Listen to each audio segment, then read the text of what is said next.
Di ko naman akalain na Narito tayo ngayon upang matunghayan ang talaga namang nag-iinit, nagtitrending at talaga namang napakasikat na latest issue ni Ate Erica sa pagitan ng kanyang pamilya. Sa pagpapatuloy ng ating istorya ay bumalik muli si Kalingap Val Santos Matubang malapit sa bahay nila Ate Erica kung saan kasama pa nga ni Kalingap Val Santos Matubang ang lolo ni Ate Erica na si Lolo Miguel dahil tinignan nila ang bangka na souvenir ni Lola Miguel kay Kalingap Rab na talaga namang pinakainiingatan niya. Kaya naman natuwa rin si Kalingap Val kay Lolo Miguel. Team Kalingap. Yan. Di pwedeng gawing e-lovers yan. Babawiin o Jun A. Baka naman yung bangka babawiin mo, hindi pwede yan. Hindi pwedeng bigay-bawi. Kung nakuha mo yung kalahating milyon noon, ito hindi mo pwede mababawi ito. Kay tatay ito ay, ano tayo no? Po. Yan ay souvenir ko kay Rab yan. Souvenir ito kay Kalingap. Alaala ko yan doon kay Rab. Alaala. So yan. Tay, anong problema? Tay, anong problema nito? Walang problema? Makina po. Palitan po yan po niya. Makina? Yung karburador eh. Palit-palit kong karburador, hindi nagana. So, ibig sabihin, buong makina ang papalitan. Hindi po. So, ito po, anong size nito tayo? Makina tayo? Kasi yung hundang yung Anong laki tayo? City media. Ha? City media. 7.5 na hundang makina? Yung pong makina naroon sa bahay, tiyanggal ko. Tinanong nga ni Kalingap Val kung ano daw ba ang kulang o kung ano ang nasira sa bangka ni Lola Miguel na bigay sa kanya ng Kalingap. Sabi naman ni Lola Miguel na ang sira dito ay ang makina ng bangka. Sabi naman ni Kalingap Val ay hindi naman daw talaga maiwasan na masira ang makina sapagkat ang tao nga ay napapagod at nasisira. Ang mga gamit pa kaya o ang bangka pa kaya ni Lola Miguel? Siyempre, may mga limitasyon daw ito.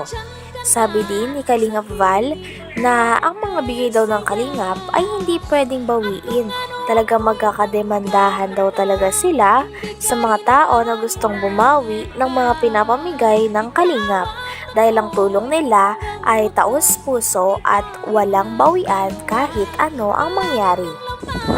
At napakagandang lugar dito mga kaibigan. Napakalamig na simoy ng hangin at mahangin dito. So ito na yung bangka po. Ito na po, may problema lang sa makina. Bakit na nagka-problema sa makina tayo? Nasira po yung yung karburador. Binibirado. Nasira yung? Karburador po. Karburador? Pinalitan ko, yung pa din. Okay. So okay lang po yan kasi makina yan eh. Tao nga nasisira, makina po kaya. Diba? Ito po yan. So ito na po ang yung mga nagtatanong po, ito yung bangka ni tatay. Pagawa ng Team Kalingap. Walang pwedeng kumuha nito. Magkakademandahan tayo pag may bumawi nito. Ang bigay po yan. Parang regalo sa birthday. Binigay, babawiin nyo. Paano kung pagkain niya binigay ice cream? Tunaw na, babawiin ninyo. Hindi pwede po. Walang bigay-bawi sa Kalingap. Ito po ay yan. Kita niyo po yung bangka na yan. Yan na po yan. Yan o, may... Tinanong din ni Kalingap Val kung sino daw ba ang kasama ni Lolo Miguel sa pangingisda. Sabi naman ni Lolo Miguel na ang kasama niya daw palagi ay ang kanyang panganay na anak. Sinasamahan nga siya nito ng mga isda nang sa ganon ay patuloy na mamuhay ng maayos ang kanilang pamumuhay doon at magastusan ang mga pera at pangangailangan na gastusin nila sa bahay. Sinabi na nga din ni Kalingap Val na sure na daw na papalitan daw ng Kalingap, lalo na ni Kalingap Val, ang makina daw ng barko ni Lola Miguel nang sa ganon ay mas maayos na din at makabalik na rin sa pangingisda at sa kanyang tunay na hanap buhay si Lolo Miguel ng maayos at komportable. Pag may bumawi nito, ang bigay po yan. Parang regalo sa birthday. binigay, babawiin nyo. Paano kung pagkain yung binigay, ice cream, tunaw na, babawiin ninyo? Hindi pwede po, walang bigay-bawi sa Kalingap. Ito po ay, yan. Kita niyo po yung bangka na yan? Yan na po yan. Ayan, Yan baga po. o, may Team Kalingap. Team Kalingap. Yung makina po, ang ipapaayos po natin para bagong-bago. Diyan ka tayo nanguhuli ng isda. So, unahan pa po yan. Unahan pa niyang bundok Ikaw niya. lang mag-isa. Yung panganay kong lalaki. Okay. So, yan po ha. Ito na yung bangka po. Ang nakalagay, Team Kalingap. Kalingap. Tatay po ang nagmamanage niyan.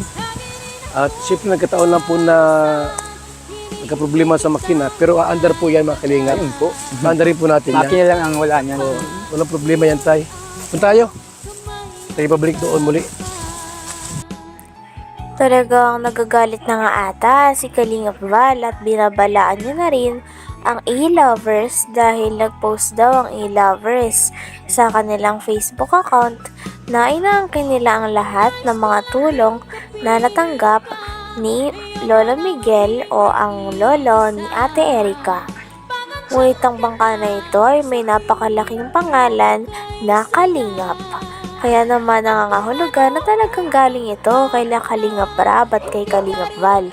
Ngunit inaangkin ito ng e-lovers na talagang hindi nagustuhan ni Kalingap Val. Tatay Mix, para itanong ko po yung bangka, kung nandiyan pa yung bangka. At alamin po natin kung sino po ang nagbigay ng bangka. Kasi inaangkin po ng mga e-lovers, mga kaibigan. So ito po, alamin natin ang katotohanan sa bawat pangyayari po sa pamilyang ito. Kasi parang ang nangyari po mga Kalingap, lahat na po ay inaangkin ng e-lovers. Walang masama doon kung talaga sila itumulong. Sa akin lang po ay alamin natin is tatay. Tay! Kumusta kayo? Ay, ano ko lang kasi, tay, kasi maraming mga tanong no? Gusto ko lang, una-una po,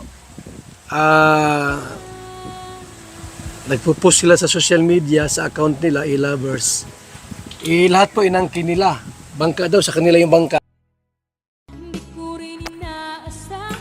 Ayon pa kay Kalingap Val Santos Matubang ay wala daw pwedeng maangkin ng mga gamit o sponsor na pinapamigay ng buong Kalingap. Ito ay sapagkat ang kanilang mga pinapamigay at itinutulong ay galing sa kanilang taus-puso na pagtulong na rin ng mga sponsor nila. Kaya bawal daw itong angkinin ng kung sino man dahil ito daw ay hindi nila binabawi dahil gusto nilang makatulong sa ikabubuti at sa ikakadali ng mga tao ng mga deserving naman talagang tulungan dahil mababait at nakakaranas sila ng hirap sa buhay. Grabe at napakagaling talagang tumulong ng Kalingap dahil ang mga tulong nila ay hindi scripted at totoong hindi binabawi. Wala pa ko alam dyan. Pero ang pagkaalam ko dyan, talagang kay Jun yan. Tira daw. Ganyan. Ngayon, ipaalam ko rin po sa kanila, ha? Mga e-lovers, sa lahat po, na binablog ko sila, naka-off po yung monetization. Kaya ko yung mga isipin nyo, factor ako sa views. Hindi po. Sanay ako sa walang views o may views o wala. Ang aming paglingap ay tuloy-tuloy kasi may mga sponsor naman tayo, tumutulong. Sa ating programa po, isipin mo tayo ang pabahay ng Team Kalingap, umabot tayo ng 223 housing project. Yan po ay mula sa mga sponsor natin, kita ko sa BSC Kalingap Kape, kasi maraming model po ng po natin, yung ating organic coffee. So yung kita ko dyan, pinatutulong ko sa ating pabahay. Kaya yung ating po mga vlogs dito, naka-off ang comment, naka-off yung monetization, wala kayong masabi. So tay, kaya ako nandito para ipaalam ko nga, sabihin sa iyo na yung bangka pala ay hindi. Hanggang dito na lamang muna ang talaga namang nagtitrending, nagbabaga at napakainit na issue ni Ate Erica. Maraming salamat sa inyong panonood. Hanggang sa muli. Bye!